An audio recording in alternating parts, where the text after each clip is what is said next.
oteekeddwa okusooka okubeerawo olutalo wakati w'obulamu bwaffe, oteekeddwa okukyayibwako, oteekeddwa osisikala embeera eri maaso g'embi. Katonda omulungi yeebazibwe.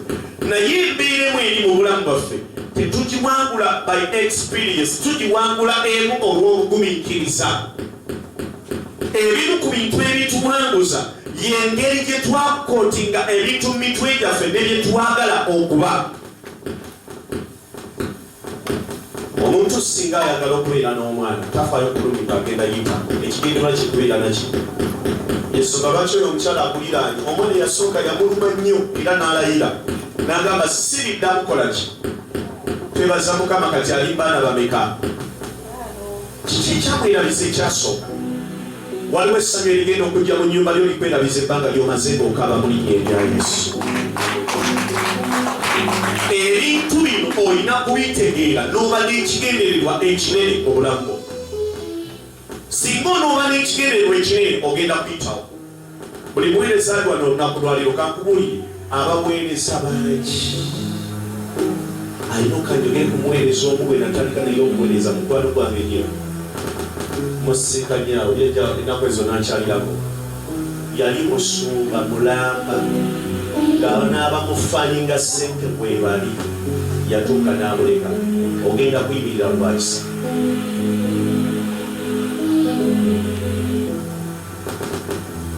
Ekisa kye kigenda okukuyimiriza.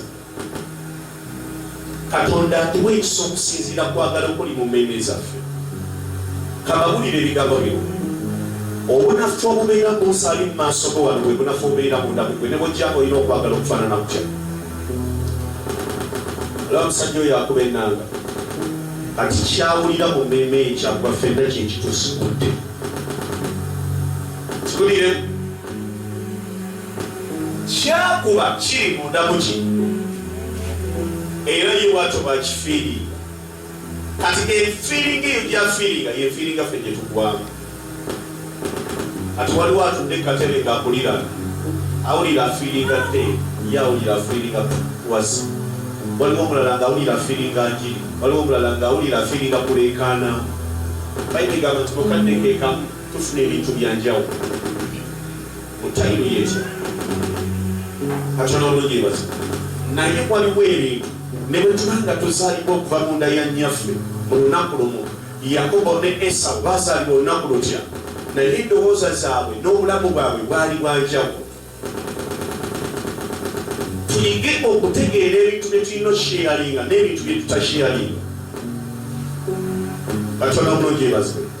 Bw'onoobeera mu lugendo lwo ng'olufaananyi abalala nga bwe luli togenda kuyitawo. Ogenda kusigala nga ku ddaala, ogenda kaddiwa nga bw'oli nga bw'oli.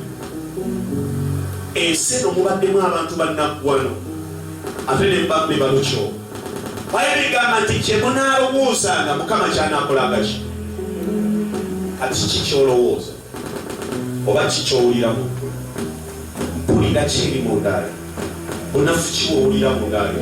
Obwo bunafu bw'owulira balala bwe bagenda owulira abakuliraani ne bulungi batakirali nga pain. Yensonga lwaki abantu basobola okuŋŋaana mu pulesi ne basaba omuntu omu n'abasiba ng'ate bo bali kkumi. Kiremu mu kifo kimu mulimu abantu 10 bonna bazze kola ki. Ffe twavaako wano ne tugenda ku lusozi okusaba n'abaweereza. Abaweereza tugenda otuuka ku lusozi essaawa zaali 8 ogw'ekiro. Twatandika okuyingira mu kusaba essaawa 5. Ne bagamba tugenda kutendereza erinnya lya Katonda omulimu wa Mukama kewa. Olwa ne bagamba ye. Naye emmeeme zaabwe tezaali mu kimu. Ffenna tetwali kimu. Ne bagamba Grace tandikete. Grace ng'awulira otulo mu ye. Naye nga yakulembedde abakuba eki. Bano abaali ba banki nga buli omu yatandika okukwatibwa otulo. Batandika receiving the anointing, the sleep anointing. Eddakiika endala 10 ng'engalo tebakyali azikuba bayimbisa. Tebakyalina mwoyo oli akubanga wabula kati balina omwoyo akola ki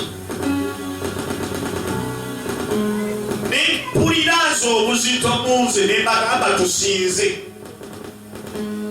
nga nabe ettendo likoze eki ne baba tunasinza kyakomolera nakka era gatandika okusinza era nga tebyatuka nengamba omulala sinza neligaana n'omulala sinza right now ffenna tumaze okukola ki kusabira olwaliro bere n'endowooza eyoba katonda ewaguza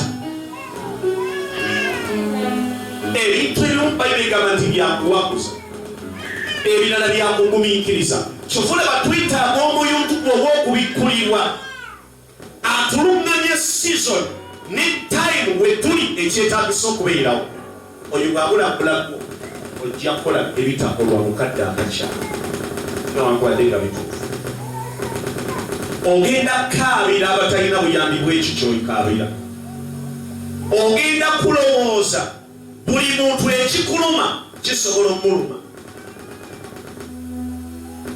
nakulumu nalisomesa abaweza nebagamba kibi nnyo okwera nga mwenna muli baweereza naye ng'olowooza ebigwa ku balala byebigwa ne kwani engeri katonda gye yagunjulamu yubu si gye yagunjulamu yona ebintu byawukana okusinziira mu positions nakwadde ffenna tuli bakazi oba tuli basajja naye bye tuyitamu mu bulamu byanjawulo